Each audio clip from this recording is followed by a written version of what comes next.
Oke, Assalamualaikum warahmatullahi wabarakatuh. Selamat berjumpa kembali dengan saya Afais di channel yang berbahagia ini ya.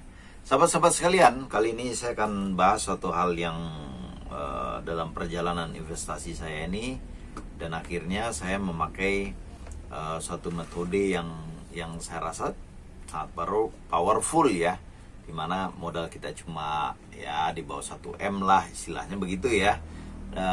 Dan mungkin apabila modal kita di atas mungkin 10M, 20M, 100M, bahkan 1 triliun suatu saat nanti insya Allah, ya tentu metode yang akan digunakan tidaklah sesimpel ini. Tapi ini suatu metode yang sangat simpel ya, dan kita akan coba ulik ya, apakah kita akan menggunakan PER atau book value ya. Itu yang paling penting, IPS atau book value ya. Nah, dalam perjalanan investasi saya ini, saya melihat bahwa PER itu jauh lebih powerful, lebih momentum daripada PBV ya. Kita tahu bahwa PER itu rumusnya adalah basisnya itu dari IPS, yakni laba bersih dibagi dengan jumlah saham, sedangkan PER adalah harga saham itu dibagi IPS. Nah, itu sederhananya memahami itu ya. Kalau IPS-nya semakin tinggi ya berarti pengembalian modal kita lebih cepat ya, dan ruang waktu yang dikembalikan itu lebih dekat. Sedangkan kalau PER itu jangka waktunya ya, jangka waktu misal 1 tahun, 2 tahun, 10 tahun ya. Kalau PER-nya 10 berarti 10 tahun kemampuan saham itu mengembalikan modal daripada sahamnya itu, per share-nya ya. Sahabat-sahabat sekalian, kalau book value itu kita melihat dari ekuitas dibagi dengan saham ya, atau nilai baku kita lihat. Tetapi metode ini terlalu lamban ya kalau kita lihat, kecuali memang kita mau investasi jangka-jangka waktu 3 tahun, 4 tahun, 5 tahun ya. Kita tahu bahwa banyak saham-saham yang book value-nya itu rendah, atau BVS nilai bakunya itu rendah, tetapi untuk mencapai setengah daripada nilai bakunya aja belum tentu bisa ya. Ini seperti saham Soci ya, saya udah pegang dari 2000 berapa itu, 2019 kali ya saya pegang. Hari ini harganya gitu-gitu aja, turun naik 130, 180, 130, 180. Nah, sahabat-sahabat sekalian, sedangkan dengan kita menggunakan metode IPS ya, earning per share ini, itu lebih powerful. Dari mana kita mengetahui bahwa dia powerful?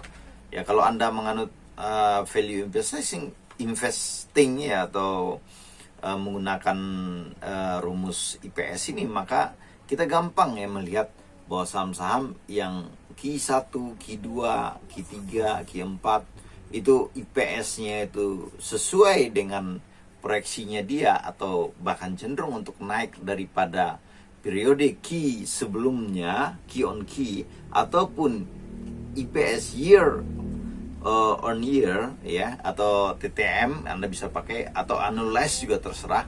Maka saham itu diproyeksi akan naik ya. Bahkan 99% saham itu akan naik.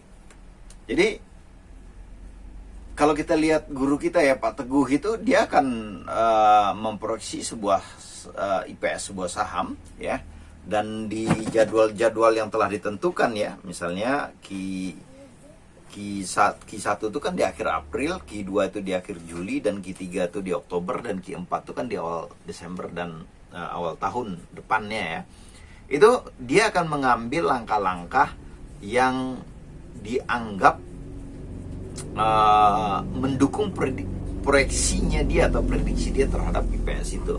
Misalnya kalau IPS-nya Q1-nya 100, sedangkan dia proyeksi bahwa IPS-nya itu akan naik menjadi 200, maka dia akan tambah muatan. Tetapi apabila sebaliknya, apabila IPS itu diprediksi turun, maka dia akan mengurangi portonya itu di saat apa? Di saat seminggu, 2 minggu sebelum LK laporan keuangan itu akan keluar. Nah, itu sahabat-sahabat saya, sahabat-sahabat sekalian, pemahaman tentang IPS itu. Jadi dengan metode ini kita akan lebih gampang untuk cuan ya, untuk lebih cuan. Dan dengan metode ini saya rasa kita juga akan lebih mudah untuk men-screening saham-saham yang memang ya berada di posisi on track atau menuju daripada uptrend atau tren yang naik. Sahabat-sahabat sekalian, sekali lagi ya, apabila IPS-nya naik maka kita akan ambil ya tambah muatan, dan apabila IPS-nya turun maka kita akan sell. Sesederhana itu aja. Nah, kalau Anda penganut daripada teknikal, ya bagaimanapun teknikal itu kan statistik ya. Anda juga harus tidak boleh mengabaikan hal-hal yang bersifat statistik dalam hidup Anda ya. Karena itu peluang secara matematis bahwa misalnya ketika saham itu IPS-nya naik dan menembus EMA misalnya 50, EMA 60 ya, maka saham itu cenderung akan naik apabila Anda telah mengkonfirmasi dengan support dan resistance high low, higher low high, seperti itu gambarannya. Begitupun sebaliknya apabila saham itu misalnya di LQ selanjutnya bahwa dia mematahkan tren EMA 20 ya, EMA 5, EMA 60 yang Anda setting ya, maka saham itu akan cenderung menuju harga IPS sebelumnya. Kita contoh ya, SMA ini ya. SMA ini harga di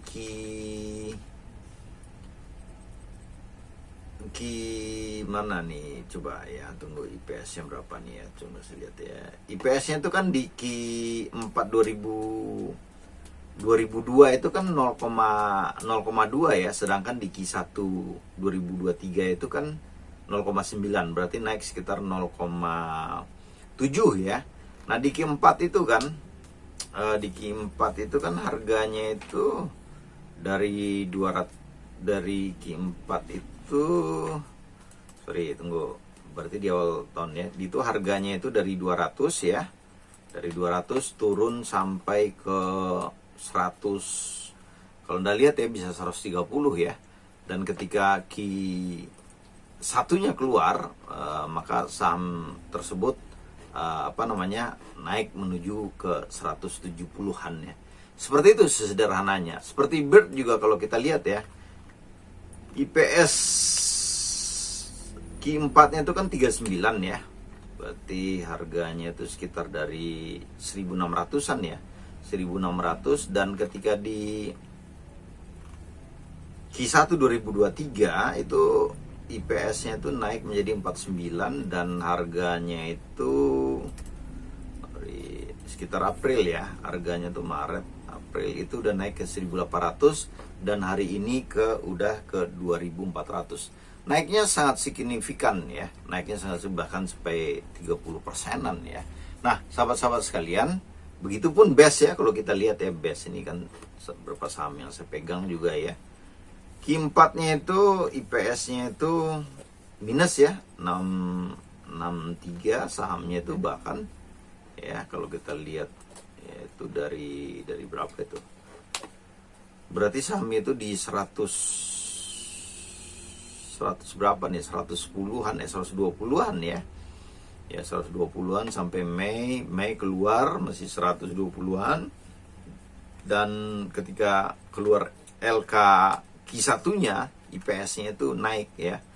Maka sahamnya itu jadi 11 ya, IPS-nya 11.33, maka sahamnya itu bisa naik sampai ke puncaknya ini ke 190-an ya. Sahabat-sahabat sekalian, demikianlah sesederhana itu kita melihat IPS daripada suatu saham, pengaruh IPS dan book value terhadap saham. Jadi sahabat-sahabat sekalian ya, mulailah melihat laporan keuangan sederhana daripada saham, atau Anda bisa lihat di RTA, Stockbit, dan Data Saham Indonesia. Yang Anda lihat IPS-nya, kalau IPS-nya itu secara annual naik ataupun TTM-nya naik, maka berkemungkinan saham itu akan naik.